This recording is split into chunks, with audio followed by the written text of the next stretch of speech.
ಆತ್ಮೀಯ ವಿದ್ಯಾರ್ಥಿ ಮಿತ್ರರೇ, ಹೇಗಿದ್ದೀರಾ? ಚೆನ್ನಾಗಿದ್ದೇನೆ ಅಂತ ತಿಳ್ಕೊಂಡಿದ್ದೀನಿ. ಈಗ ಆಲ್ಮೋಸ್ಟು ಸೆಕೆಂಡ್ PUC ಮುಗಿಯುವಂಥ ನೆಕ್ಸ್ಟ್ ನಾವು ನೀಟ್ CET ಇದೆಲ್ಲ ತಲೆಯಲ್ಲಿರುತ್ತೆ. ಹಾಗಾಗಿ ಈ ಒಂದು ಇಂಪಾರ್ಟೆಂಟ್ ಅಪ್ಡೇಟನ್ನು ಕೊಟ್ಟಿದ್ದಾರೆ KE ಅವರು, ಕರ್ನಾಟಕ ಎಕ್ಸಾಮಿನೇಷನ್ ಅಥಾರಿಟಿ ಅವರು. ಒಂದು ಸಾಕಷ್ಟು ಚೇಂಜಸನ್ನು ಮಾಡಿದ್ದಾರೆ. ಅಂದರೆ ಮೊದಲೆಲ್ಲ ನಾವು ನೀಟ್ ಅಪ್ಲೈ ಮಾಡ್ತಿದ್ದೆವು, ಅಪ್ಲಿಕೇಶನನ್ನು ಸಪ್ರೇಟಾಗಿ KCETಗೂ ಅಪ್ಲೈ ಮಾಡ್ತಿದ್ದೆವು. ಬಟ್ ಈ ವರ್ಷ ಏನು ಮಾಡಿಬಿಟ್ಟಿದ್ದಾರೆ ಅಂದರೆ, ಒಂದು KCET ಅಪ್ಲಿಕೇಶನನ್ನು ಅಪ್ಲೈ ಮಾಡಿದರೆ ಎಲ್ಲ ಕೋರ್ಸಸ್ಗೂ ಅಪ್ಲೈ ಆಗಲಿ ಅನ್ನೋ ಉದ್ದೇಶದಿಂದ ಮಲ್ಟಿಪಲ್ ಕೋರ್ಸಸ್ಗೆ ಒಂದೇ ಅಪ್ಲಿಕೇಶನನ್ನು ಮಾಡಿ ಸಾಕಷ್ಟು ಬದಲಾವಣೆಯನ್ನು ಕೂಡ ಮಾಡಿದ್ದಾರೆ. ಇವೆಲ್ಲ ಒಂದು ಪ್ರೋಸೆಸ್ಸನ್ನು ಯಾವ ಥರ ನಾವು ರಿಜಿಸ್ಟ್ರೇಷನ್ ಮಾಡಬೇಕು, ಯಾವ ಥರ ಅಪ್ಲಿಕೇಶನ್ ಹಾಕಬೇಕು, ಈ ಅಪ್ಲಿಕೇಶನ್ ಹಾಕಬೇಕಾಗಿತ್ತಂದರೆ ಏನೇನು ಡಾಕ್ಯುಮೆಂಟ್ಸ್ ನಮಗೆ ಬೇಕು, ಯಾವ ಡಾಕ್ಯುಮೆಂಟ್ಸ್ ನೆಸಸರಿ ಇದೆ, ಯಾವುದು ಇಂಪಾರ್ಟೆಂಟ್ ಆಪ್ಷನ್ಸನ್ನು ಸೆಲೆಕ್ಟ್ ಮಾಡ್ಕೋಬೇಕು, ಈ ರೀತಿ ವಿವರವಾಗಿರ್ತಕ್ಕಂಥ ಒಂದು ವಿಡಿಯೋನ ನೋಡೋಣ. ಹಾಗಾಗಿ ವಿದ್ಯಾರ್ಥಿ ಮಿತ್ರರೇ, ಈ ಒಂದು ವಿಡಿಯೋ ನಿಮಗೆ ತುಂಬ ಅನುಕೂಲ ಆಗ್ಬೋದು ಅನ್ನೋ ಉದ್ದೇಶದಿಂದ ಈ ವಿಡಿಯೋನ ಮಾಡ್ತಾಯಿದ್ದೀನಿ. ಹಾಗಾಗಿ ಎಲ್ಲರೂ ವಾಚ್ ಮಾಡಿದ್ದನ್ನು. ಓಕೆ, ವಿಡಿಯೋನ ಮುಂದುವರಿಸೋಣ. ಓಕೆ, ಇಲ್ಲಿ ನೋಡಿದ್ರೆ ಫಸ್ಟ್ ನಾನು ಸ್ವಲ್ಪ ಇಂಟ್ರೊಡಕ್ಷನ್ ಕಡೆ ಹೋಗ್ತಾ ಇದ್ದೀನಿ. ಇಂಟ್ರೊಡಕ್ಷನಲ್ಲಿ ಏನಿದೆ ಅಂತೇಳಿ ನೋಡ್ಕೊಂಡ್ಬಿಟ್ಟು ಆಮೇಲೆ ನಾವು ಮುಂದುವರಿಸೋಣ. ಓಕೆ, ನೋಡಿಲಿ, Karnataka examination authority is introducing common online application for KCET, UG NEET, BSc nursing, BSc, AHS, BPO, BPT, lateral nursing courses. Okay, ಮೊದಲೆಲ್ಲ ನಾವು ನೀಟನ್ನು ಸಪ್ರೇಟಾಗಿ ಅಪ್ಲೈ ಮಾಡ್ತಾಯಿದ್ವಿ, ಆಮೇಲೆ KCETಯನ್ನು ಸಪ್ರೇಟಾಗಿ ಅಪ್ಲಿಕೇಶನನ್ನು ಹಾಕ್ತಾಯಿದ್ವಿ, ನರ್ಸಿಂಗ್ನು ಸಪ್ರೇಟಾಗಿ ನಮ್ಗೆ ಇತ್ತು. ಈ ಥರ ಕೋರ್ಸ್ಗಳೆಲ್ಲ ನಾವು ಹೋಗಬೇಕಾಗಿತ್ತು ಅಂದರೆ ಸಪ್ರೇಟಾಗಿ ನಾವು ಅಪ್ಲಿಕೇಶನ್ಸನ್ನು ಹಾಕಬೇಕಾಗಿತ್ತು ಕಂಪಲ್ಸರಿಲಿ. ಬಟ್ ಈ ವರ್ಷ ಏನು ಮಾಡಿದ್ದಾರೆ ನೋಡ್ರಿ, Karnataka examination authority is introducing common online application for all these courses. ಹಾಗಾಗಿ ಒಂದು ಅಪ್ಲಿಕೇಶನ್ ಹಾಕಿದರೆ ಎಲ್ಲ ಅಪ್ಲಿಕೇಶನ್ ಆಗುತ್ತೆ. ಹಾಗಾಗಿ ಒಂದು ಅಪ್ಲಿಕೇಶನ್ ಮಾತ್ರ ಇದು ಮ್ಯಾಂಡೇಟ್ರಿ. ಏನಂತ ಹೇಳ್ತದೆ ನೋಡ್ರಿ, KCET is mandatory for engineering, agriculture, veterinary, pharmacy, BSc nursing, yoga and naturopathy. Okay, nursing. ಆಮೇಲೆ UG NEET is mandatory for medical ಮಾಡಬೇಕಾಗಿತ್ತಂದರೆ ಡೆಂಟಲ್ ಆ್ಯಂಡ್ ಐಸ್ ಕೋರ್ಸಸ್ಸಿಗೆ, and NATA is mandatory for architecture. ಸರಿನಾ? ಬಟ್ ಇಲ್ಲಿ ಒಂದು ಕಂಡೀಷನ್ ಏನಿದೆ ನೋಡಿ, all student aspiring to participate in the above seat allotment process should compulsorily fill the common application. Common application ಅಂದರೆ ಯಾವುದು? KCETನಲ್ಲಿ ಒಂದು ಕಾಮನ್ ಅಪ್ಲಿಕೇಶನ್ ಹಾಕಿರ್ತೀವಲ್ಲ, ಆ ಅಪ್ಲಿಕೇಶನ್ ಮಾತ್ರ ನೀವು ಹಾಕಲೇಬೇಕು. ಅಲ್ಲಿ ಮಲ್ಟಿಪಲ್ ಕೋರ್ಸಸ್ಗೆ ಏನೇನಿದೆ ಡೀಟೇಲ್ಸನ್ನು ನೋಡೋಣ. ಓಕೆ, ನೆಕ್ಸ್ಟ್ ಏನು ಹೇಳ್ತದೆ ನೋಡ್ರಿ, ಗ್ರೀವೆನ್ಸ್ ಮ್ಯಾನೇಜ್ಮೆಂಟ್ ಪೋರ್ಟಲ್. ಓಕೆ, ಇದೊಂದು ಪೋರ್ಟಲನ್ನು ಮಾಡಿಬಿಟ್ಟಿದ್ರೆ ಇಲ್ಲಿ ನೀವು means the candidate can see the status of their application, fees paid, and also upload their grievances using the user same login ID and password used for the application. Okay, ಅಪ್ಲಿಕೇಶನನ್ನು ಯಾವ ಥರ create ಮಾಡಬೇಕು, user ID ಮತ್ತು ಪಾಸ್ವರ್ಡನ್ನು ಅದ್ರ ಬಗ್ಗೆ ನಾನು ಡೀಟೇಲಾಗಿ ನಿಮ್ಮ next ಹೇಳ್ಕೊಡ್ತೀನಿ. ಈಗ ಜಸ್ಟ್ ಇದನ್ನು ಇಲ್ಲೊಂದು ಗ್ರೀವಿಯನ್ಸ್ ಮ್ಯಾನೇಜ್ಮೆಂಟ್ ಪೋರ್ಟಲ್ ಅಂತಿದೆ, ಈ ಪೋರ್ಟಲ್ಲೇ ನೀವು ಸ್ಟೇಟಸನ್ನು ಚೆಕ್ ಮಾಡ್ಕೋಬೋದು. ಓಕೆ, ನೆಕ್ಸ್ಟ್ ಬಂದುಬಿಟ್ಟು ಇಲ್ಲೇನಿದೆ, multiple course selection. Okay, I think this is the first time ಈ ಥರ ಒಂದು ಆಪ್ಷನನ್ನು ಕೊಟ್ಟಿರೋದು. ನೋಡ್ರಿ ಏನಂತ ಹೇಳ್ತದೆ, the candidate intending to apply only for UG CET will be eligible for engineering, architecture, agriculture, veterinary, pharmacy, yoga and naturopathy. ಅಂದರೆ ಈ KCET ಅಪ್ಲೈ ಮಾಡಿದರೆ ಮೊದಲೆಲ್ಲ ಈ ಕೋರ್ಸಸ್ಸಿಗೆ, ಪ್ರೊಫೆಷ್ನಲ್ ಕೋರ್ಸಸ್ಸಿಗೆ ಮಾತ್ರ ಅವನು ಎಲಿಜಿಬಲ್ ಆಗ್ತಾಯಿದ್ದ. But he can also select more than one courses. For example, the same candidate can select UG CET, UG NEET and nursing. Okay, ನೋಡಿಲಿ, ನೀವು ಸೇಮ್ ಅಪ್ಲಿಕೇಶನನ್ನು CETಗೂ ಅಪ್ಲೈ ಮಾಡ್ಬೋದು, UG NEETಗೂ ಅಪ್ಲೈ ಮಾಡ್ಬೋದು, ಮತ್ತು ನರ್ಸಿಂಗನ್ನು ಕೂಡ ಅಪ್ಲೈ ಮಾಡ್ಬೋದು. ಅಂದರೆ ಒಂದೇ ಅಪ್ಲಿಕೇಶನ್ ನೀವು ಮಲ್ಟಿಪಲ್ ಕೋರ್ಸಸ್ ಸೆಲೆಕ್ಟ್ ಮಾಡಿಕೊಂಡು ಇಲ್ಲಿಂದನೇ ಅಪ್ಲೈ ಮಾಡ್ಕೋಬೋದು. ಏನಂತ ಹೇಳ್ತಾರೆ ನೋಡಿರಿ, UG ಮೆಡಿಕಲ್, ಡೆಂಟಲ್, ಐಸ್ courses are clubbed under UG NEET. Okay, ನೋಡಿರಿ, ನೀವು ಮೆಡಿಕಲ್ ಹೋಗಬೇಕು, ಡೆಂಟಲ್ ಹೋಗ್ಬೇಕು ಅಥವಾ ಆಯುಷ್ ಮಾಡಬೇಕಾಗಿತ್ತಂದರೆ ನೀವು UG NEET ಅಪ್ಲಿಕೇಶನನ್ನು ಸೆಲೆಕ್ಟ್ ಮಾಡ್ಕೋಬೇಕು. BSc, AHS, BPO and BPT ಇವು ಎಲ್ಲನೂ ಕ್ಲಬ್ ಮಾಡಿರೋದಲ್ಲಿ ಅಂಡರ್ ಪ್ಯಾರಾಮೆಡಿಕಲ್ ಕೋರ್ಸಸ್ಸಲ್ಲಿ. ಸೊ ನಾವು ಆಪ್ಷನಲ್ಲಿ ಎಲ್ಲ ಕೋರ್ಸಸ್ಗೂ ಕೂಡ ಅಪ್ಲೈ ಮಾಡ್ಬೋದು. ನೋಡ್ರಿ ಏನು ಅಂತ ಹೇಳ್ತದೆ, the application is common to all the professional courses. ಯಾವ ಕೋರ್ಸಸ್ಸಿಗೆ? The candidates who are willing to take admission to medical, dental, Ayurveda, Unani, homeopathy, BPT, BSc, Allied Health Sciences, BPO courses should also mandatorily register themselves for CET 2024. Okay ವಿದ್ಯಾರ್ಥಿಗಳೇ, ಇದರಿಂದ ಏನು ಗೊತ್ತಾಗುತ್ತೆ ಅಂದರೆ CET application ಮಾತ್ರ compulsorily ನಾವು apply ಮಾಡಬೇಕು. ಐದರ್ ನೀವು neat ಮಾಡ್ತಿರೋ ಬಿಡ್ತಿರೋ ಗೊತ್ತಿಲ್ಲ, ಬಟ್ CET ಅಪ್ಲಿಕೇಶನ್ ಅಪ್ಲೈ ಮಾಡಿದರೆ ಎಲ್ಲ ಕೋರ್ಸಸ್ಗೆ ನಾವು ಹೋಗ್ಬೋದು. Fill the application through online and pay the application fee. Okay, ನಾವು ಆನ್ಲೈನಲ್ಲೇ ಕೂಡ ಅಪ್ಲಿಕೇಶನನ್ನು ಅಪ್ಲೈ ಮಾಡ್ಬೋದು. ಯಾವ ಥರ ಅಪ್ಲೈ ಮಾಡ್ಬೋದು? All this things will discuss, right? Please note that for registration to these courses portal will not enabled again. ಸರಿ, ನಾವು ಒಂದು ಟೈಮ್ ಕೊಟ್ಟಿರುತ್ತೆ, ಆ ಟೈಮಲ್ಲಿ ಏನಪ್ಪ ಅಂತಂದರೆ ನಾವು ರಿಜಿಸ್ಟ್ರೇಷನನ್ನು ಮಾಡ್ಕೋಬೇಕು. Details of subjects to appear in CET 2024 for various professional courses. ಯಾವ ಸಬ್ಜೆಕ್ಟ್ಸ್ ಇದೆ ನೋಡಿ? ಇಂಜಿನಿಯರಿಂಗ್ ಇದೆ, ಟೆಕ್ನಾಲಜಿ ಕೋರ್ಸಸ್ ಇದೆ. ಅಂದರೆ ಎಲಿಜಿಬಿಲಿಟಿ ಏನು? ಎಲಿಜಿಬಿಲಿಟಿ ನಾವು PCM ಆಗಿರಬೇಕು, ಅಂದರೆ ಫಿಸಿಕ್ಸ್, ಕೆಮಿಸ್ಟ್ರಿ, ಮ್ಯಾಥಮೆಟಿಕ್ಸನ್ನು ಸ್ಟಡಿ ಮಾಡಿರ್ಬೋದು. ಬಯಾಲಜಿ ಸ್ಟಡಿ ಮಾಡಿದ್ರೆ ಏನು ತೊಂದರೆ ಇಲ್ಲ, ಬಟ್ ಫಿಸಿಕ್ಸ್, ಕೆಮಿಸ್ಟ್ರಿ, ಮ್ಯಾಥಮೆಟಿಕ್ಸ್ ಬೇಕು ನಮಗೆ ಇಂಜಿನಿಯರಿಂಗ್ ಹೋಗಬೇಕು ಅಥವಾ ಟೆಕ್ನಾಲಜಿ ಕೋರ್ಸಸ್ಸಿಗೆ ಹೋಗ್ಬೇಕಾದ್ರೆ. ಫಾರ್ಮಾ ಸೈನ್ಸ್ ಕೋರ್ಸಸ್ಸಿಗೆ ಹೋಗ್ಬೇಕಾಗಿತ್ತು ಅಂದರೆ BSc ಅಗ್ರಿಕಲ್ಚರ್, ಸೆರಿಕಲ್ಚರ್, ಹಾರ್ಟಿಕಲ್ಚರ್ ಇವೆಲ್ಲ ಕೋರ್ಸಸ್ಸಿಗೆ ಹೋಗ್ಬೇಕಾಗಿತ್ತಂದರೆ ನಾವು ಫಿಸಿಕ್ಸ್, ಕೆಮಿಸ್ಟ್ರಿ, ಮ್ಯಾಥಮೆಟಿಕ್ಸ್, ಬಯಾಲಜಿ ಅಂದರೆ PCMAನ ಕಂಪಲ್ಸರಿಯಾಗಿ ಓದಿರಬೇಕಾಗುತ್ತೆ. ಇಲ್ಲ ನಾನು ವೆಟರ್ನರಿ ಸೈನ್ಸ್ ಮಾಡಬೇಕು ಅಥವಾ ಎನಿಮಲ್ ಹಸ್ಬೆಂಡರಿ ಅಥವಾ ನ್ಯಾಚುರೋಪತಿ ಅಥವಾ ಯೋಗ ಮತ್ತು BSc ನರ್ಸಿಂಗ್ ಮಾಡಬೇಕಂದ್ರೆ ಫಿಸಿಕ್ಸ್, ಕೆಮಿಸ್ಟ್ರಿ, ಬಯಾಲಜಿ ಓದಿದರೆ ಸಾಕು. ಇಲ್ಲೇನು ಮ್ಯಾಥಮೆಟಿಕ್ಸ್ ಬೇಕಾಗಿಲ್ಲ, ಬಟ್ ಎಕ್ಸ್ಟ್ರಾ ಓದಿದರೆ ಏನು ತೊಂದರೆ ಇಲ್ಲ. ಅಥವಾ B ಫಾರ್ಮಾ ಮಾಡಬೇಕು, ಸೆಕೆಂಡ್ ಇಯರ್ ಫಾರ್ಮಾ D ಮಾಡಬೇಕಾಗಿತ್ತು ಅಂದರೆ PCM ಇದ್ದರು, PCM ಆರ್ PCB ಇದರಲ್ಲಿ ಯಾವುದಿದ್ರು ಓಕೆ, ಏನು ತೊಂದರೆ ಇಲ್ಲ. ಸೆಕೆಂಡ್ ಇಯರ್ B ಫಾರ್ಮಾಗ ನೋಡಿರಿ PCM or PCB. Pharma diploma in pharmacy ಮಾಡಬೇಕಾಗಿತ್ತಂದರೆ PCM or PCB. And naturopathy yoga ಮಾಡಬೇಕಾಗಿತ್ತಂದರೆ PCB ಓದಿರ್ಬೇಕು. ಇಲ್ಲಿ ಮ್ಯಾಥಮೆಟಿಕ್ಸ್ ಓದಿಲ್ಲ ಅಂದರೂ ಕೂಡ ನಡೆಯುತ್ತೆ. ಐ ಥಿಂಕ್ ಆಲ್ಮೋಸ್ಟ್ PCM Bನೇ ತೊಗೊಂಡಿದ್ರೆ ಆಲ್ಮೋಸ್ಟ್ ಅಂತೇಳಿ ನಾನು ಭಾವಿಸಿ ಈ ಒಂದು ವಿಡಿಯೋನ ಕಂಟಿನ್ಯೂ ಮಾಡ್ತಾ ಇದ್ದೀನಿ. ಓಕೆ, ನೆಕ್ಸ್ಟ್ ಬಂದುಬಿಟ್ಟು no KCET for below courses but KCET application should be filled compulsorily by the below candidates also.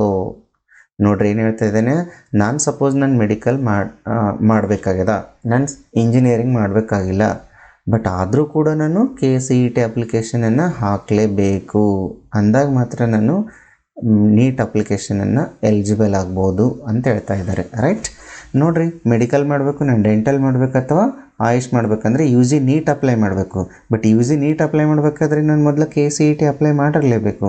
ಆರ್ಕಿಟೆಕ್ಚರಿಗೆ NATA exam ಬರೀಬೇಕು, ಬಟ್ ಅದನ್ನು ಅಪ್ಲೈ ಮಾಡಬೇಕಾದ್ರೂ ಕೂಡ ನಾನು KCET ಬರೀಬೇಕಾಗುತ್ತೆ. ಏನಂತ ಹೇಳ್ತಂದ್ರೆ ನೋಡಿರಿ, though the candidates have to take other entrance exams but they must compulsorily register for CET 2024 and fill the application and pay the fees to become eligible to participate in the counseling, right? ನೋಡ್ರಿ, for admission to BPT, BSc, Allied Health Sciences, BPO courses and selection is based on PU marks ಇದೆ. ಸರಿ, ನೋಡ್ರಿ, ನೀವು BPT course ಮಾಡಬೇಕು, BSc, Allied Health Sciences course ಅಥವಾ BPO courses ಮಾಡಬೇಕಾಗಿತ್ತಂದರೆ no entrance exam, only ಇಲ್ಲಿ ಯಾವುದೇ ಥರ ಎಂಟ್ರೆನ್ಸ್ ಎಕ್ಸಾಮಿನೇಷನ್ ಇಲ್ಲ. ನಿಮ್ಮ PUC ಮಾರ್ಕ್ಸ್ ಏನು ಸ್ಕೋರ್ ಆಗುತ್ತಲ್ಲ ಆ ಸ್ಕೋರ್ ಮೇಲೆ ಈ ಕೋರ್ಸಸ್ಸಿಗೆ ನೀವು ಜಾಯ್ನ್ ಆಗ್ಬೋದು. But they must compulsorily register for CET 2024 and fill the application and pay the fees to become eligible to participate in the counselling. So very important, ಇದೊಂದು big update ಅಂತ ಹೇಳ್ಬೋದು ನನ್ನ ಸ್ಟೂಡೆಂಟ್ಸಿಗೆ. ಯಾಕೆಂದರೆ ನೀವು ಯಾವುದೇ ಕೋರ್ಸಸ್ಸಿಗೆ, ಪ್ರೊಫೆಷ್ನಲ್ ಕೋರ್ಸಸ್ಸಿಗೆ ಹೋಗ್ರಿ, ಬಟ್ CET ಅಪ್ಲಿಕೇಶನ್ ಮಾತ್ರ ಹಾಕಲೇಬೇಕು. ನೀವು ಮೆಡಿಕಲ್ ಹೋಗಲಿ, ಇಂಜಿನಿಯರಿಂಗ್ ಹೋಗಲಿ, BSc ನರ್ಸಿಂಗ್, ವಾಟ್ ಎವರ್ ಏನೇ ಕೋರ್ಸಸ್ಸಿಗೆ ಹೋಗ್ರಿ ಅಂದರೆ ಮ್ಯಾಂಡೇಟರಿಯಾಗಿ ನೀವು ಅಪ್ಲಿಕೇಶನನ್ನು ಹಾಕಲೇಬೇಕು, ರೈಟ್? ಓಕೆ, ಯಾವ ಥರ ಈಗ ನೋಡೋಣ. Instructions for candidates before filling of the applications. ನಾವು ಯಾವ ಥರ ಅಪ್ಲಿಕೇಶನ್ಸನ್ನು ಹಾಕಬೇಕು ನೋಡಿರಿ. Online common application for UG CET NEET is available in the website. ಈ ವೆಬ್ಸೈಟಿಗೆ ನಾವು ಭೇಟಿ ಮಾಡಬೇಕು. ಯಾವುದು? http://kea.com/.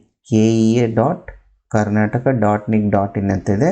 Candidate should keep the following documents ready fill their application. ಈ ವೆಬ್ಸೈಟಿಗೆ ಭೇಟಿ ನೀಡಿದ ತಕ್ಷಣ ಏನೇನು ಡಾಕ್ಯುಮೆಂಟ್ಸ್ ಇರಬೇಕು ನಮ್ಮ ಕಡೆ, ಓಕೆ, ಯಾವ ಡಾಕ್ಯುಮೆಂಟ್ಸ್ ನೋಡ್ರಿ.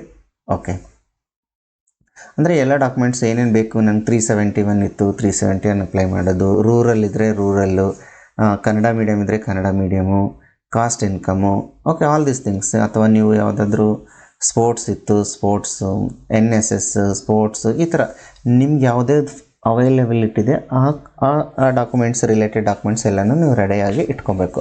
ಓಕೆ, ಹಾಗಾಗಿತ್ತಂದರೆ ಯಾವ ಥರ ರಿಜಿಸ್ಟ್ರೇಷನ್ ಮಾಡೋದು ನೋಡೋಣ ಇಲ್ಲಿ. Okay, registration for candidates. Okay, ಈ ಥರ ಲಾಗಿನ್ ಆದ ತಕ್ಷಣ ನಾವು KENನಲ್ಲಿ ವೆಬ್ಸೈಟ್ನಲ್ಲಿ ಈ ಥರ ಲಾಗಿನ್ ಅಂತ ಬರುತ್ತೆ. ಇಲ್ಲಿ ಹೊಸ ಬಳಕೆದಾರ ಅಂತದ, ನ್ಯೂ ಯೂಸರ್ ಅಂತಿದೆ. ಇದ್ರ ಮೇಲೆ ಕ್ಲಿಕ್ ಮಾಡಿದ ತಕ್ಷಣ all the candidates should click on new user button and then register first. Okay, ಇಲ್ಲಿ ಕ್ಲಿಕ್ ಮಾಡಿದ ತಕ್ಷಣ ಏನು ಬರುತ್ತೆ, ಈ ಥರ ಬರುತ್ತೆ ರೀ ನಿಮ್ಗೆ. Okay, if you have passed, okay, ಈ ಥರ ಓಪನ್ ಆಗುತ್ತೆ. ಈ ಥರ ಓಪನ್ ಆದ ತಕ್ಷಣ ನೋಡಿರಿ, ನಿಮ್ದು ಏನು ಕೇಳುತ್ತೆ ಇಲ್ಲಿ, if you have passed 10th standard from KSEAB ಅಂತ ಕೇಳ್ತಾ ಇದ್ದಾರೆ. ಹೌದು, ನೀವು ಕರ್ನಾಟಕದಲ್ಲಿ ಓದಿದ್ರೆ ಅಂದರೆ ಎಸ್ ಅಂತ ಸೆಲೆಕ್ಟ್ ಮಾಡಿ ಆ್ಯಂಡ್ ಪ್ರೊಸೀಡ್ ಅಂತ ಮಾಡಿ. If you are a student of CBSEಯಲ್ಲಿ ಓದಿರಿ ಅಥವಾ ICSEಯಲ್ಲಿ ಓದಿರಿ ಅಥವಾ ಬೇರೆ ಬೋರ್ಡ್ ಅಂತ ಓದಿರಿದೆ, ದೆನ್ ನೋ ಅಂತ ಕ್ಲಿಕ್ ಮಾಡಿ ಪ್ರೊಸೀಡ್ ಆಗ್ರಿ. ನೀವು ಒಂದು ವೇಳೆ ಕರ್ನಾಟಕದಲ್ಲಿ ಓದಿದ್ದು ಸ್ಟೇಟ್ ಸಿಲೆಬಸ್ನಲ್ಲಿ ಓದಿದರೆ ಎಸ್ ಅಂದ ತಕ್ಷಣ ನಿಮ್ಗೇನು ಕೇಳುತ್ತೆ, Karnataka state board student should select yes and enter the SSLC registration number.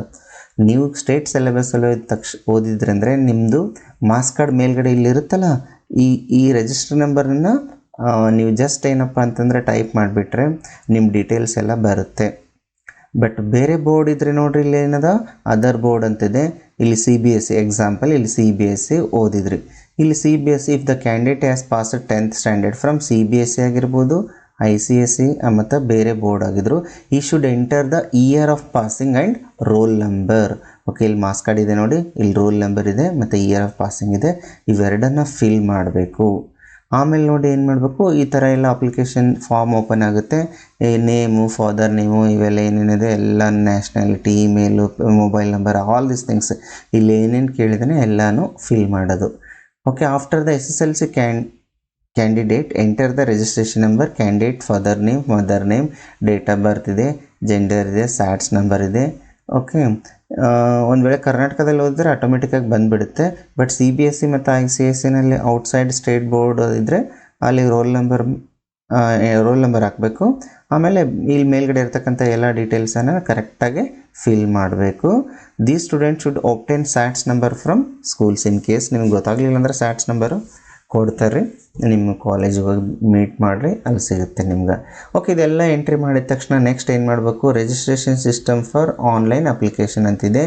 After the SSLC candidate enters the registration number, candidate father name ಎಲ್ಲ ಬರ್ಕೊಂಬಿಟ್ರೆ ಅಂತ ತಿಳ್ಕೊರಿ. ಓಕೆ, ಇದೆಲ್ಲ ಆಯಿತು, ಕರೆಕ್ಟಾಗಿದೆ ಇಲ್ಲ ಅಂತೇಳಿ ಚೆಕ್ ಮಾಡ್ಕೊಂಬಿಟ್ಟು ನೀವು ರಿಜಿಸ್ಟರ್ನ ಮಾಡ್ಕೊಂಬಿಡಿ, ಸರಿನಾ. ಅದಾದ ತಕ್ಷಣ ನೋಡಿರಿ, the candidate should select 12th standard for qualification, ಸರಿನಾ. ಈ should enter is nationality, mobile number ಇದೆ, ಇಮೇಲ್ ಡೀಟೇಲ್ಸ್ ಇದೆ. All further communications OTP will be address to this mobile number and hence candidate should enter the correct mobile number and keep it in mind. ನೀವು mobile ನಂಬರನ್ನು ಯಾವ mobile number ಕೊಡ್ತೀರಿ ಅದು ಭಾಳಷ್ಟು important. ಯಾಕಂತಂದ್ರೆ ಅದೇನಾಗುತ್ತೆ, OTP ಬರುತ್ತೆ. ಹಾಗಾಗಿ ನೀವು ಮೊಬೈಲ್ ರನ್ನಿಂಗ್ನಲ್ಲಿ ನಂಬರ್ ಚಾಲ್ತಿಯಲ್ಲಿರ್ತಕ್ಕಂಥ ಮೊಬೈಲ್ ನಂಬರನ್ನು ಯೂಸ್ ಮಾಡಿ, ಅದಕ್ಕೆ OTP ಬರುತ್ತೆ. ಎಲ್ಲ ಪ್ರೋಸೆಸ್ ಕೌನ್ಸಿಲಿಂಗ್ ಆಗೋವರೆಗೂ ಆ ನಂಬರ್ ಆನ್ ಇರಲೇಬೇಕು. ಇನ್ ಕೇಸ್ ನೀವು ಮನೇಲಿ ಇಬ್ಬರಿದ್ರಿ, ಒಂದೇ ನಂಬರ್ ಕೊಟ್ಟಿದ್ರಂದರೆ ಒಂದು ಕ್ಯಾಂಡಿಡೇಟ್ಗೆ ಒಂದು ನಂಬರ್ ಮಾತ್ರ ತೊಗೊಳುತ್ತೆ. ಸೊ ಅಂಥ ಕೇಸಸಲ್ಲಿ ನೀವು ಇನ್ನೊಂದು ನಂಬರನ್ನು ಕೊಡಬೇಕಾಗುತ್ತೆ. ಬಟ್ ಒಂದೇ ಮೊಬೈಲ್ ನಂಬರ್ಗೆ ಒಂದು ಅಪ್ಲಿಕೇಶನ್ ಮಾತ್ರ ತೊಗೊಳುತ್ತೆ, ರೈಟ್. ಇದೊಂದು ಗಮನದಲ್ಲಿ ಇಟ್ಕೊಳ್ರಿ, ಇನ್ ಕೇಸ್ ಮನೇಲಿ ಇಬ್ಬರು ಎಕ್ಸಾಮನ್ನು ಬರಿತಾಯಿದ್ರೆ, ರೈಟ್. ಓಕೆ, ನೆಕ್ಸ್ಟ್ ಫೈನಲ್ ಏನಾಗುತ್ತೆ, ಫೈನಲ್ ಪಾಪಪ್ ಈ ಥರ ಓಪನ್ ಆಗುತ್ತೆ. ಏನಂತ ಹೇಳ್ತಾರೆ, after their registration is completed, candidate should note down the login ID as shown on the screen for all future reference. ಇದು ಭಾಳ ಇಂಪಾರ್ಟೆಂಟು. ನೀವೇನು ತಪ್ಪು ಮಾಡ್ತಾಯಿದ್ದೀರ, ಒಂದು ಅಪ್ಲಿಕೇಶನ್ ಎಲ್ಲೋ ಒಂದು ಯಾವುದೋ ಕಂಪ್ಯೂಟರ್ ಸೆಂಟ್ರಿಗೆ ಹೋಗ್ಬಿಡ್ತೀರ, ಅಪ್ಲಿಕೇಶನ್ ಹಾಕಿಬಿಡ್ತಾರೆ ಅವ್ರ ಅಪ್ಲಿಕೇಶನ್ ಆದ ತಕ್ಷಣ ಅವರು ಯೂಸರ್ ID ಪಾಸ್ವರ್ಡ್ ನಿಮ್ಗೆ ಕೊಡಲ್ಲ ರೀ. ಆಮೇಲೆ ಏನಾಗುತ್ತೆ ಕಷ್ಟ, ನಿಮಗೆ ಕಷ್ಟ ರೀ. ಯೂಸರ್ ಐ ಡಿ ನಿಮಗೆ ಗೊತ್ತಿರಲ್ಲ, ಪಾಸ್ವರ್ಡ್ ನಿಮ್ಗೆ ಗೊತ್ತಿರಲ್ಲ, ಲಾಗಿನ್ ಆಗೋಕ್ಕೂ ಆಗಲ್ಲ ಅಪ್ಲಿಕೇಶನ್ಸ್. ಹಾಗಾಗಿ ದಯವಿಟ್ಟು ಏನಪ್ಪ ಅಂತಂದರೆ ಯೂಸರ್ ಐ ಡಿ ಪಾಸ್ವರ್ಡ್ಸನ್ನು ನೀವು ಕಲೆಕ್ಟ್ ಮಾಡ್ಕೊಳ್ರಿ ಅವ್ರ ಕಡೆ.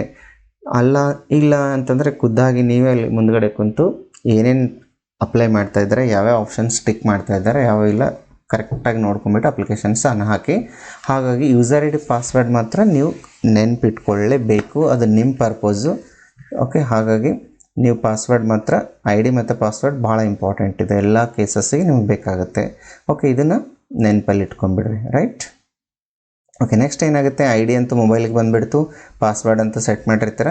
ಜನರಲ್ ಡೀಟೇಲ್ಸ್ ಇದೆ ನೋಡ್ರಿ. The candidate should fill nationality, address, religion, mother tongue. Okay, ಎಲ್ಲ ಡೀಟೇಲ್ಸನ್ನು ಫಿಲ್ ಮಾಡ್ಕೊಂಬಿಡ್ರಿ. ನೆಕ್ಸ್ಟ್ ಎಲಿಜಿಬಿಲಿಟಿ ಕ್ಲಾಸಸ್ ಅಂತಿದೆ. Candidate should answer the question year given. ಒಂದಿಷ್ಟು ಕ್ವಶನ್ಸ್ ಇದೆ ರೀ ಇಲ್ಲಿ. ಇವೆಲ್ಲ ಕ್ವಶನ್ಸನ್ನು ಎಸ್ ನೋ ಅಂತ ಹೋಗ್ತಾ ಇದ್ದರೆ, the eligibility class is auto generated based on the answer scented by the candidate. The candidate should go through the brochure and see whether the correct class has been generated or else candidate should revisit the answers entered. Okay, ನಿಮಗೆಲ್ಲ ಇಲ್ಲಿ questions ಕೇಳ್ತಾರೆ, ನೀವು ಕರೆಕ್ಟಾಗಿ answers ಮಾಡ್ತಾ ಹೋದ್ರಂದರೆ ಅಲ್ಲಿ ಆಟೋಮೆಟಿಕ್ಕಾಗಿ ನಿಮಗೆ S ಅಂತ ಬರುತ್ತೆ. ಇಲ್ಲ ನನಗೆ ಇನ್ನೊಂದು ಸಲ ಯಾಕೆ ರಾಂಗ್ ಇದೆ ಅನಿಸುತ್ತೆ ಅಂದರೆ ಇನ್ನೊಮ್ಮೆ ಮತ್ತೊಮ್ಮೆ ನೀವು ಪುನಃ ಕ್ವಶನ್ಸಿಗೆ ಆನ್ಸರ್ ಮಾಡ್ತಾ ಹೋಗ್ರಿ, ಒಂದು ಐಡಿಯಾ ಬರುತ್ತೆ. ಓಕೆ, ರಿಸರ್ವೇಷನ್ ಯಾವ ಥರ ಕ್ಲೈಮ್ ಮಾಡ್ಕೋಬೇಕು ನಾವು. ಈಗ ನೋಡಿರಿ, name of the candidate, father name, mother name. ಈಗ ನಾನು ಕಾಸ್ಟ್ ಇನ್ಕಮ್ ತೆಗೆಸ್ತೀನಿ, ಅಲ್ಲಿ ಆರ್ ಡಿ ನಂಬರ್ ಸಿಗುತ್ತೆ.